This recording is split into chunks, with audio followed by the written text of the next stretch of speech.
तो हाँ दोस्तों, कैसे हैं आप लोग। जैसा कि देख सकते हैं रामलला का आज प्रतिमा स्थापित हो चुका है और देख सकते हैं ये हमारे गांव की मंदिर है। यहाँ पे देख सकते हैं दिवाली लोग जला रहे हैं, आए हैं इनके भाव से। यहाँ पे देख सकते हैं दीपक जला रहे हैं और राम मंदिर की स्थापना मूर्ति हुई है और यहाँ पे भक्तगण आए हुए हैं, अपना पूजा अर्चना कर रहे हैं। काफ़ी लोग देख सकते हैं, चारों तरफ यहाँ पे भीड़ लगी हुई है।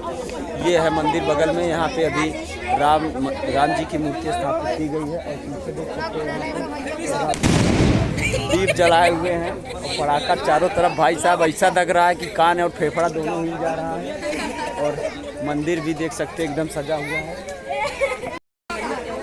तो पीछे देख सकते हैं क्या गजब, यहाँ पे दीपक जलाए जा रहे हैं, श्री राम के नाम लिखे जा रहे हैं चारों तरफ। यह है मंदिर हमारे दमगढ़ा की। तो यहाँ नीचे देख सकते हैं राम जी लिखा गया है साफ साफ अक्षरों में। प्यारे भगत लोग लिख रहे हैं।